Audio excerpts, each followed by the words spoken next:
Hello，你好，我係細老師。係啊，我哋而家又跑緊步。咁去完台灣做嘢返嚟咧，就開咗一日診。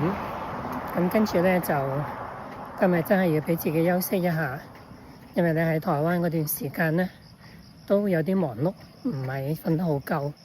返到嚟咧亦都跟住就忙咗一日開診，好攰。咁應付攰嘅方法咧，當然第一要瞓好啦，要瞓返足夠啦。咁第二咧就係食好嘢啦，俾自己食好嘅嘢，俾自己身體補充營養，滿足心靈。而第三，其實呢個我覺得好重要，想自己快啲恢復返一個活力咩？係做運動。咁咧就喺琴日，我喺返診所嘅路上面咧，我就睇到有一個資訊就講咧，外國有團隊，有啲科研團隊就發現一個事情，就係當我哋核心肌群，即係腹部裏邊嘅一組嘅肌肉，呢組肌肉我哋叫核心肌群。呢一組肌肉咧，當佢喐嘅時候咧，原來咧佢唔單止淨係喐到個腹部。我成日都鼓勵大家喐嗰個腹部咧，甚至可以喐埋你個胸腔，可以喐埋整個人嘅新陳代謝。但係嗰個團隊咧發現一樣嘢喎，原來咧佢哋發現咧，當我哋嘅腹部喐嘅時候咧，唔單止淨係嗰個胸腔，即係我哋心口去到我哋嘅小腹嗰個段落去喐㗎。原來咧佢入邊咧係出現咗一種咧，透過淋巴系統嗰個嘅被壓縮而產生一個逆壓動力。呢個逆壓動力咧係會泵上去個大腦嗰度，令到我哋嘅大腦咧，除咗喺瞓覺嘅時候可以做到清潔之外咧，連日頭透過一個核心肌群嘅喐動產生嘅壓力、產生嘅逆壓，係可以將我哋身體嘅腦脊液咧，係可以加速泵上去大腦嗰度，幫手清潔大腦裏面嘅廢物。大家都知啦，我哋每日咧用好多腦噶嘛，又要睇 YouTube， 又要睇電視，又要睇新聞，又要睇我哋好愛國嘅資訊。咁仲有讀書嗰啲朋友啦，或者你要做決策嘅朋友啦，我哋係每分每秒，甚至你瞓咗啊，都仲喺度發夢噶嘛。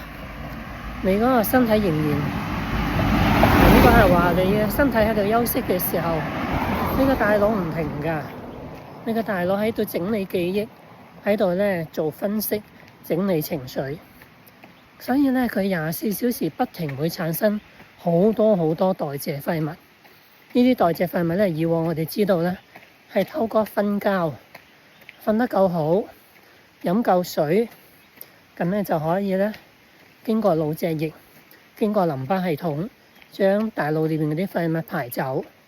大家估計咧，咁樣就可以減少上邊我哋嘅腦嗰度嗰啲廢物積聚，嗰啲嘅澱粉樣嘅一啲斑塊，減少啲積聚咧，咁我哋嘅大腦就會減少腦退化、老人痴呆、柏金遜呢啲咁嘅腦病。而家最新嘅發現咧，原來除咗我哋瞓覺係好重要之外咧，喺運動嘅時候，我哋只要喐動到呢個核心肌群，我哋嘅腹腔，佢就會透過一個遠端嘅一個液體壓力，泵到好多嘅液體上個腦度，喺個腦度幫我哋沖刷乾淨我哋嘅腦。咁變咗咧就日夜你都喺度工作，但係日夜你都可以透過瞓覺同埋運動，讓你個大腦更加健康、更加精靈，思想更加敏捷，同埋唔會身體就長命，但係個腦好快脆就打咗柴，變咗即係傻傻惡惡咁樣去度過20-30年。話真係好慘啊，係好冇生命質素 life quality 嘅一個晚年。我真係唔要咁啊，我寧願噉樣就走咗，但係唔到我話事噶嘛。我哋好多時都係你想點走，從來都唔係你話事㗎。咁變咗咧，都係要自己盡量做多啲嘅準備功夫。所以咧，我耐唔耐就會去做運動。運動嘅時候，我哋好多時都會用到我哋嘅核心肌群。尤其是我去玩 snowboard， 玩 snowboard 係真係用到好強力嘅核心肌群。另外咧，我以前去讀醫學嘅時候咧，偶然俾我發現到一個好有趣嘅方法。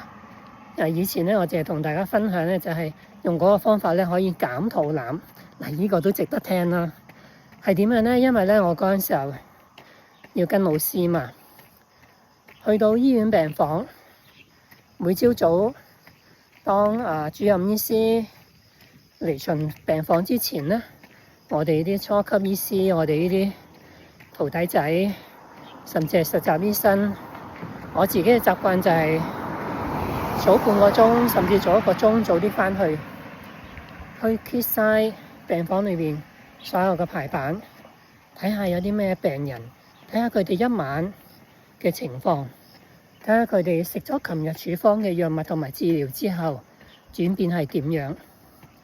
咁然之後咧，到主治醫師、主任醫師甚至教授嚟到咧，我哋就梗係跟班啦。跟班要做啲乜嘢啊？跟班梗係未去到表達意見啦，得個聽字嘅啫嘛。但係喺我嚟講，好重要一樣嘢咧，就係我要抬住一大沓嘅排版。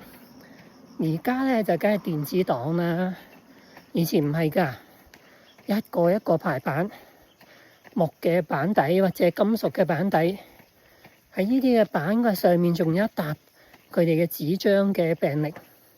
我哋做跟班梗係抬住呢一沓嘢。嗰陣時冇職安嘅感覺，冇職安嘅觀念，唔會咧係揾架車推過去。而家你就會啦。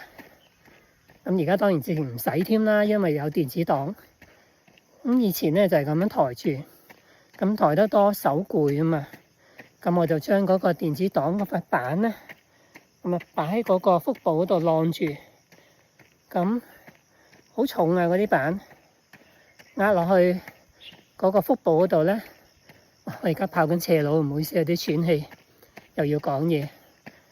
係，但係呢個係好好鍛鍊嗰個核心肌群嘅。咁嗰成個啲鬥住嗰啲嘅排版，每次4、5個、5、6個咁樣鬥住，咁就要揾個肚腩頂住。等呢個肚腩頂住嘅時候咧，咁就可以咧唔會咁攰。咁但係日積月累咧，發覺到點解短短1、2個月，我個肚腩冇咗嘅咁樣？